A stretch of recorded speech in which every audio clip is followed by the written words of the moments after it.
महादेव की कृपा से कोटेश्वर धाम बड़ा सुंदर धाम है। जो भी भक्त इस कोटेश्वर बाबा की पावन धरा पर घर के आसपास से जब भी निकल कर जाए तो इस पुण्यमय धरा पर अवश्य आए। मेरा निवेदन संपूर्ण देश विदेश में बैठे हुए श्रोताओं से, शिव भक्तों से, ये कोई साधारण सा धाम नहीं है जहाँ पर भगवान देवादिदेव महादेव के मस्तक पर गंगा की धारा निकल कर चल रही है। आप आकर अवश्य दर्शन करें। पता किए आपने, आपको कैसी अनुभूति हुई? बहुत सुंदर जगह है, कंकर शंकर की भूमि है।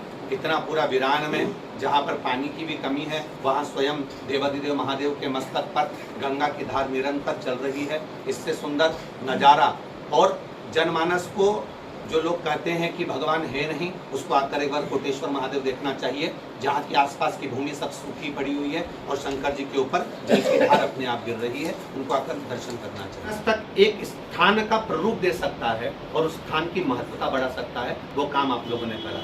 मेरा विश्वास कहता है आज कोटेश्वर की धरा पर भले कथा पूर्ण हो जाएगी कल, पर यह मेरी अंदर की भाव करता रहा हूँ कि इस स्थान की महत्वता इतनी बढ़ जाएगी कि आने वाले समय में आसपास की भूमि की कीमत, आसपास के क्षेत्र की कीमत और आसपास में रहने वालों का जो आय का स्रोत है वो बढ़ जाएगा। क्योंकि जहाँ देवालय होते हैं, शिवालय होते हैं और अगर वो प्रसिद्ध होते चले जाते हैं तो वहाँ का आर्थिक स्थिति सुधरती चली जाती है। आज हमारा संपूर्ण ग्रामीण क्षेत्र केवल खेती पर आधारित है, पर मेरा विश्वास कहता है आने वाले समय में इनका व्यापार भी बढ़ेगा और इनके जीवन में भी चार चांद लगेगा। गुरुदेव, राष्ट्र निर्माण में संतों की क्या भूमिका देखते हैं? कल की कथा में कहा था, पहले के जो संत हैं मठ मंदिर आश्रम आदि में रहने वाले होते थे, वो राम और कृष्ण को ढूंढा करते थे, भगवान को प्राप्त करने का प्रयास करते थे।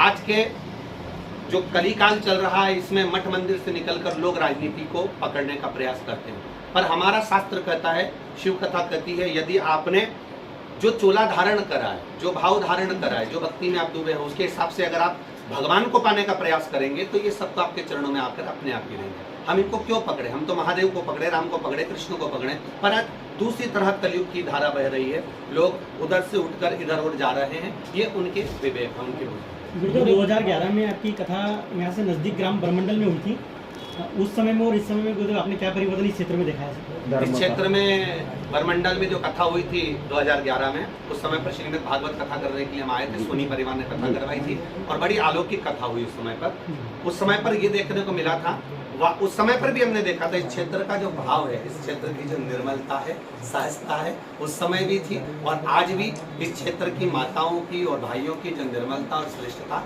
वो भी प्रबल है और विकास तो बहुत हुआ है।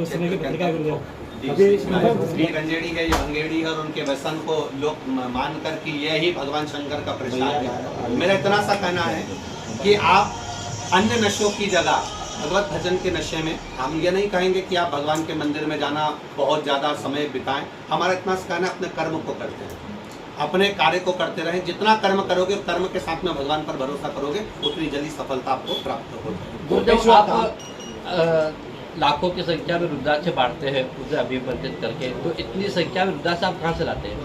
ये रुद्राक्ष प्राप्त होते हैं, हमने कहा था गंडकी के तट से हम लोग बुलवाते हैं, भक्तों द्वारा इसको भेजा जाता है और वही रुद्राक्ष क्या होता है, लोगों को रुद्राक्ष चाहिए एक मुखी या कोई अच्छे, तो ये रुद्राक्ष ऐसे रहते हैं, लोग कहते हैं कि ये 5 मुखी है, 7 मुखी, किसी काम का नहीं, पर वो बाबा के चरणों में आने पर बाबा का प्रसाद है, उसके रूप में उसको वितरण किया जाता है।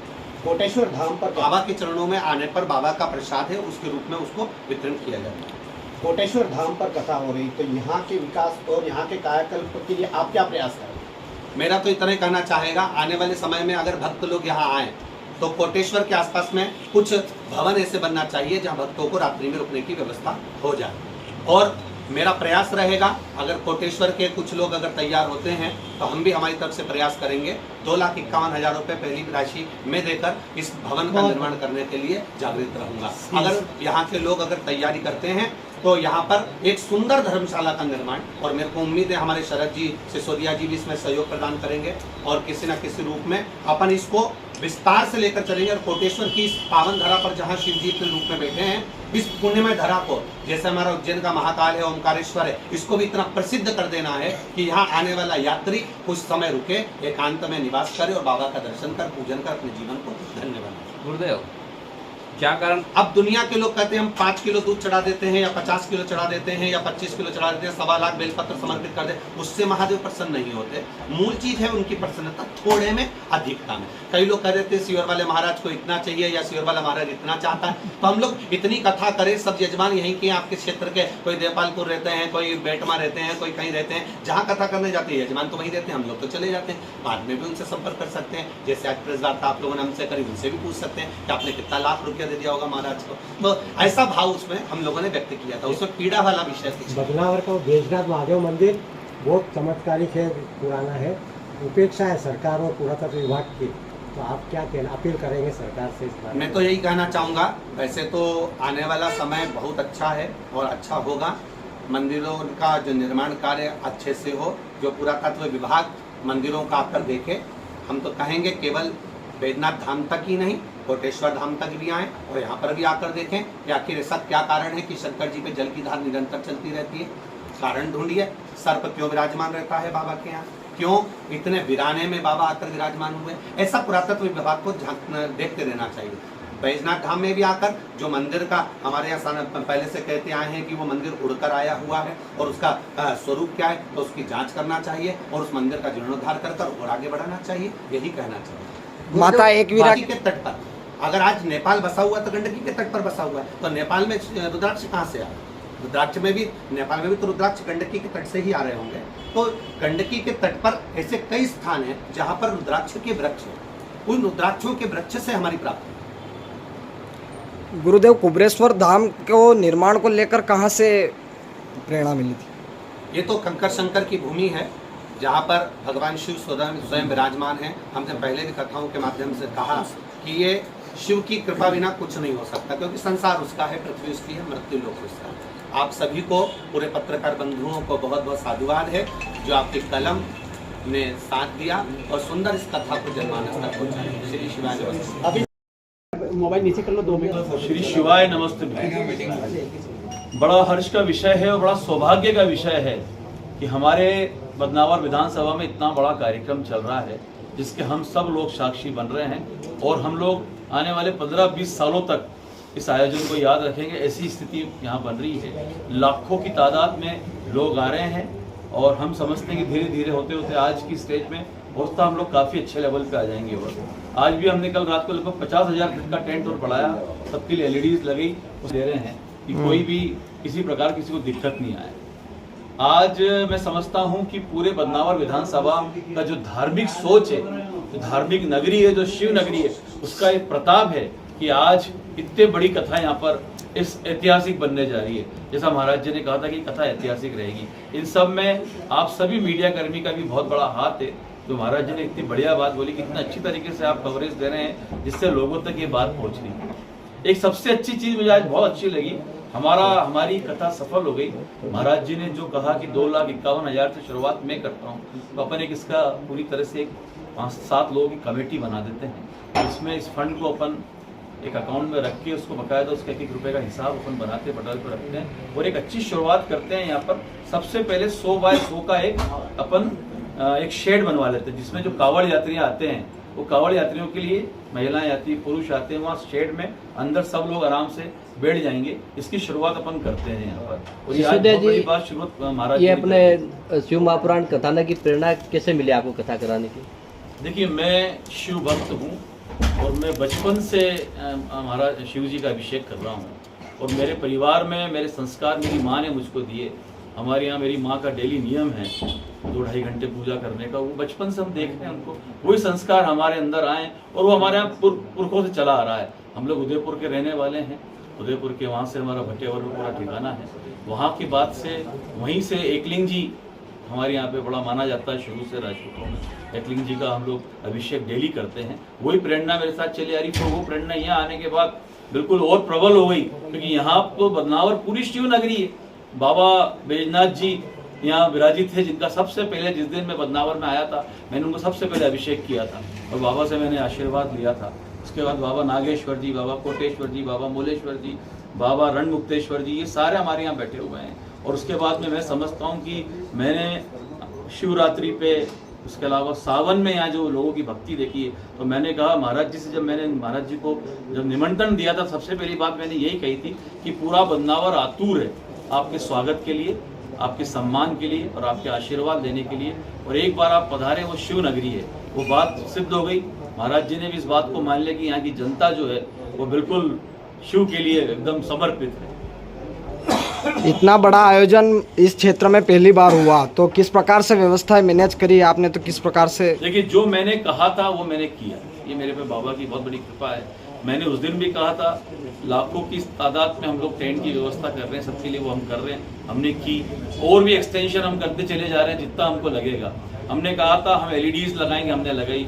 हमने कहा था हम हमारे वॉकी टॉकी रखेंगे, हमने वो करा। हमने CCTV कैमरे, हमने कहा था सबको भोजन कराएंगे, वो हम सब कर। मतलब मैं समझता हूँ ऐसी कोई भी चीज़ ऐसी नहीं है जो हमने नहीं की है। और मुझे, मेरी एक आदत है, मैं कोई मुझे अगर सजेशन देता है, कोई मुझे अगर कोई बताता है कि साहब आपको ये काम करना, मैं तुरंत स्वयं स्वीकार कर लेता हूँ और होने के बाद उसको अपन इम्प्लीमेंट भी कर देते हैं। और सबकी डेली रात को मीटिंग लेते हैं हम लोग और उसमें मीटिंग में डिस्कशन करते हैं आज की कमी क्या रही। रोज हम पांडाल में चेंजेस करते हैं कि आज भीड़ का रश कहाँ था तो कहाँ हो सकता है। हमने कल जैसे परसों सेक्टर्स बनाए, सब पूरा सेक्टर में बांट दिया उसको। कल भी हमने बहुत सारी चीज़ें VIP की तरफ चेंज की जिससे लोगों को असुविधा नहीं हो। इसके अलावा पानी की व्यवस्था हमने आज से और बढ़ा दी। अभी तक 2500 कैन आ रही थी तो हमने आज 500 कैन और बढ़ा दी। इसके अलावा हमने कल सभी को प्रसादी, जब समापन होगा उसके बाद में सबको नुक्ति की प्रसादी सबको दी जाएगी। कितने लोग इस आयोजन में सहयोग कर रहे हैं प्रत्यक्ष? देखिए, इसमें लगभग 3000 लोगों की पूरी टीम काम कर रही है, जो पूरी तरह से पूरे कार्यक्रम को बहुत अच्छी तरीके से मैनेज कर रही है। पार्किंग वाले, जल वाले, खाने वाले, पांडाल वाले, सारी तरीके से बहुत तरह से मैनेज करो। सब दिल से और बिल्कुल समर्पण भावना से सब काम कर रहे हैं। कोई दल वाला मैटर यहाँ शुरू से ही नहीं है, पहले दिन से नहीं है।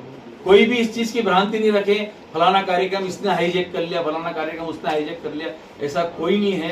ये पूरा का पूरा शिव भगवान का कार्यक्रम है, उनका कार्यक्रम पूरा उनका ही है। उस कार्यक्रम को कोई हाईजैक नहीं कर सकता और कोई भी व्यक्ति ऐसा नहीं कह सकता कि हमारी सुनवाई नहीं हुई है या हमें सम्मान नहीं मिला या मान सम्मान नहीं मिला, वो पॉसिबल ही नहीं। यहाँ ऐसी चीज है ही नहीं। क्षेत्र की जनता के लिए कहा जा रहा है कि यहाँ पर नेक्स्ट प्रोग्राम धीरेन्द्र कृष्ण शास्त्री जी का होगा, बागेश्वर धाम बाबा का यहाँ पर जो लगना है वो लगेगा, इस पे क्या? देखिए, इस बारे में चर्चा हुई थी और मैंने उनसे कहा भी था कि मेरा बदनावर धर्म की नगरी है, अगर वो पधारेंगे तो सबके लिए बहुत अच्छा रहेगा। तो हो सकता है अक्टूबर नवंबर में वो का समय। इसके पहले मई में शायद आप कुमार विश्वास जी की रामायण जी भी आप करवाना। मैं एक्चुअली रामायण जी, कुमार विश्वास जी से मेरी बात चल रही है अभी और रामायण जी अपन उनके उससे करवा रहे हैं, उसको वहीं अपन बदनावर भी रख रहे हैं जिसमें सारे यूथ जो हैं उसमें जुड़ जाएं। तो आगामी चुनावी साल में धर्ममय माहौल की अन्य गतिविधियां भी संचालित होगी। देखिए क्या है, मैंने यहाँ कल भी पढ़ा था कि ऐसा कुछ नहीं है। धर्म तो मेरे ख्याल से हर महीने हर साल बदनावर में चलते ही रहता है। हमने कई भंडारे आयोजित करे, कई धार्मिक आयोजन आयोजित करे, उसका मतलब ये नहीं है कि चुनाव है। और मैं तो पहले दिन से कह रहा हूँ कि सब किस्मत की बातें होती है। अगर ईश्वर मौका देगा कोई दिक्कत ही नहीं और जो लड़ेगा उसके साथ हो जाएंगे, एक ही बात, तो कोई दिक्कत ही नहीं है। तो क्या ये समझा जाए कि सिसोदिया जी भी इस बार के चुनाव में चुनावी रण में होंगे? ये देखिए, ये बहुत बढ़िया बात महाराज जी ने बात की। ये शिव जी डिसाइड करेंगे क्या सही है और क्या गलत है। सब कुछ शिव जी के ऊपर डिपेंड है और क्या उनका प्रारब्ध है, क्यों बदनावर लेके आए हैं वो ही जानते हैं। और मैं ये चीज मतलब मैं पहले दिन से महसूस कर रहा हूँ कि कोई अच्छे प्रयोजन के लिए बाबा यहाँ लेके आए हैं और वो सब चीजें वही प्लान कर रहे हैं। मतलब ये सब चीजें, इतना बड़ा आयोजन हो जाना, बहुत बड़ा आयोजन है ये इतना अच्छी तरीके से हो जाना, इसकी पूरी प्लानिंग हो जाना और आज अच्छे सक्सेसफुल लेवल पे आ जाना, ये सब बाबा की कृपा है। क्षेत्रीय लोगों ने जो सेवा दी है उनके लिए आप क्या कहेंगे? क्षेत्रीय लोगों ने जो सेवा दी यहाँ पर उनके लिए आप क्या कहेंगे? मैं उनका कोटि कोटि धन्यवाद देता हूँ, उनको कोटि कोटि आभार उनका, तो उन्होंने इतना बड़ा कार्यक्रम इतना आसान कर दिया और सारे दिन रात लगे हुए हैं, दिन भर धूप में खड़े रहते हैं, इतनी मेहनत करते हैं। मैं उनका बड़ा आभारी हूँ, उनको मेरा हृदय से दिल से धन्यवाद है, हृदय से उनका मैं आभारी, उनका मैं ये जो ऋण है मेरे ऊपर ये मैं जीवन भर नहीं भूल सकता। पूरे आयोजन में मीडिया की भूमिका को आप किस तरीके से देखते हैं? महाराज जी ने खुद ने अपने मुंह से बोल दिया।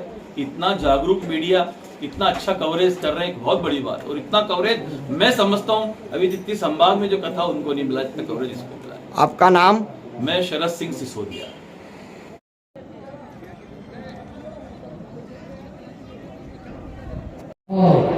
इस वक्त हमारे साथ मौजूद है आयोजक परिवार जो सिसोदिया परिवार है, उनके परिवार से राजदीप जी सिसोदिया इस दौरान मौजूद है। क्या किस प्रकार से गुरु जी कथा चल रही है? अपन देखिए तो गुरु जी की कथा काफ़ी अच्छी चल रही है, काफ़ी जन से लाभ आ रहा है। और जिस हिसाब से सोचा था ये कथा ऐतिहासिक होगी, जैसा गुरु जी ने भी कहा था अपनी नोएडा वाली कथा, ये कथा ऐतिहासिक चल रही है। दिन पे दिन ये खुद का ही रिकॉर्ड तोड़ रही है। और किस प्रकार से आज कथा का चौथा दिन है और जिस प्रकार से पंडित की संख्या बढ़ रही है, तो किस प्रकार से आप देखते हैं कि किस प्रकार से धर्म का माहौल है इस क्षेत्र में? जैसे जैसे धर्म का माहौल, इसलिए कोटेश्वर धाम में कथा हो रही है। पंडित जी ने खुद ने कहा था कि अगर ये राजनीतिक कथा होती तो ये कहीं और होती, सिटी में होती। ये धर्म के लिए कथा है। बदनावर के लोग बहुत आतुर हैं और बदनावर की जनता आप देख रहे हैं कितनी बड़ी संख्या में यहाँ बता रही है। और जैसे जैसे जनता आती जा रही है, हम दिन पे दिन टेंट भी बढ़ाते जा रहे हैं। जी, आपका नाम? राजवीर सिंह सिसोदिया। तो जिस प्रकार से आपने देखा कि यहाँ की व्यवस्था चाक चौबंद व्यवस्था की गई है और जिस प्रकार से गुरुजी का यह जो आने का रास्ता है आप देख सकते हैं, इसी रास्ते से गुरुजी आएंगे और पंडित प्रदीप जी मिश्रा इसी रास्ते से यहाँ पर प्रवेश करेंगे। कैमरामैन हरिओम के साथ नीलेश शर्मा, मध्य प्रदेश न्यूज़।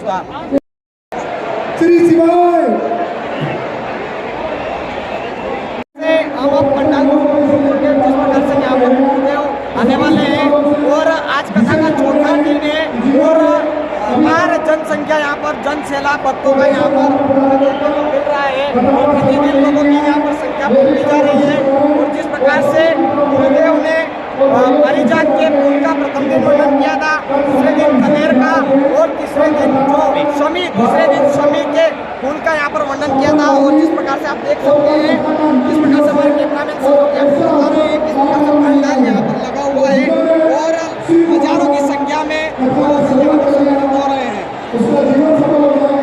कैमरामैन हरिओम के साथ मध्य प्रदेश न्यूज़। आइए हमारे साथ इस दौरान व्यवस्था में जुड़े हुए हैं और श्याम जी अग्निहोत्री, क्या कथा चल रही है? क्या भगवान भोलेनाथ गोपनाथ के प्रांगण में चल रही है। तो ये कथा ये दर्शाती है कि भगवान शंकर के प्रति लोगों की कितनी आस्था है।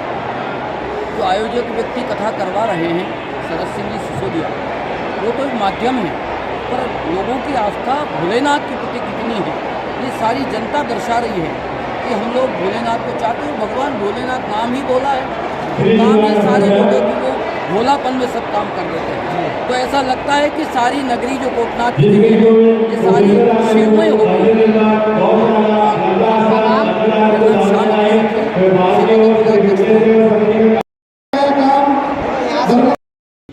बिडवाल वाले क्या सेवा दे रहे हैं? हम ये भोजनशाला की सेवा दे रहे हैं। एक सदस्य भी नहीं है, पूरा ग्रुप ये बिडवाल की सेवा है। बाहर के अंदर की ये कर रहे हैं, जो बना रहे दे रहे वो हम खिला रहे हैं। शिव पुराण ये सेवा है। वाह, कितने लोग भोजन कर रहे हैं यहाँ पे? यहाँ पर करीब 3000 के आसपास कर रहे हैं, शाम सुबह दोनों शाम सुबह। आपको कथा की व्यवस्था कैसी लगी? बहुत अच्छी लगी। अच्छा, आपका नाम? गणेश जी बोरिया।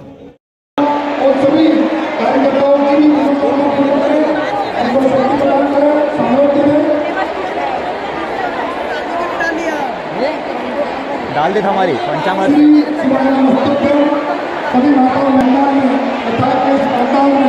कुछ समय रोकना भी अपने आप में पुण्य का कार्य है। तो अपना पाछा घूम जाओगा नहीं जो इस भंडार में प्रवेश कर रहा है उसका भी जीवन धन्य हो गया है, क्योंकि आज भी ऐसे हजारों जो सोच तो रहे हैं लेकिन अभी तक भंडार में नहीं पहुंचे। अरे यार, वो बाबा महाकाल ने बुलावा भी दिया लेकिन अभी तक अपने काम में व्यस्त हो गए, जो इसके यहाँ तक पहुँच नहीं पाए हैं।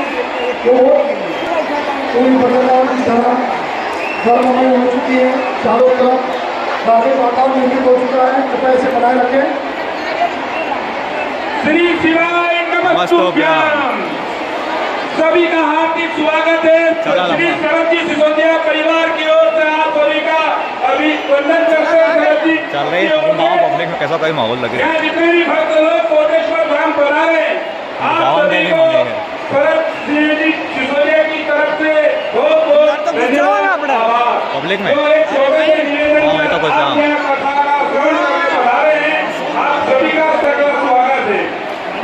हमारे जितने भी सेवादार लगे हुए स्वयंसेवक लगे हुए हैं, आपको माने मार्गदर्शन माने इस प्रकार से आप देते तो असुविधा नहीं होगी। और जो पीछे है वो आगे आए जगह बहुत सारे मालूम है। लो सर के साथ लो इधर जो पीछे है भक्तों को हाँ फोटो डालो। का सहयोग ऐसे ही करते रहे और हम इस कार्यक्रम को सफल कार्यक्रम बस ये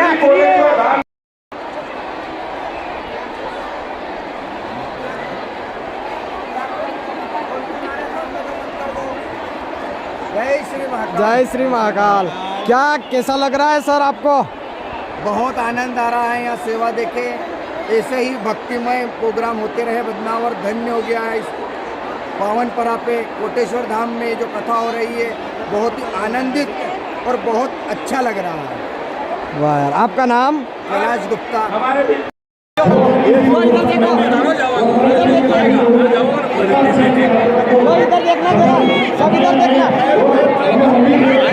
हाँ खाइए इस दौरान हमारे साथ कोटेश्वर महादेव के महंत मंगल जी भारती उपस्थित है। आइए इनसे चर्चा करते हैं किस प्रकार से आयोजन चल रहा है।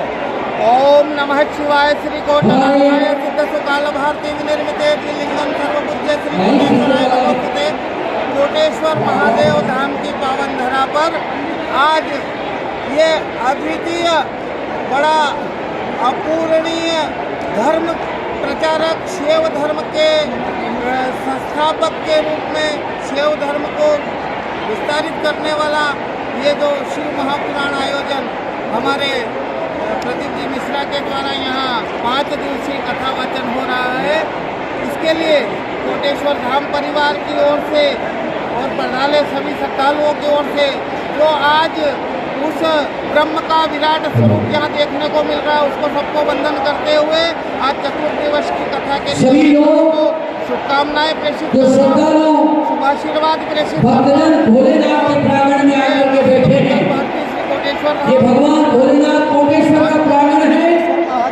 कोटेश्वर महादेव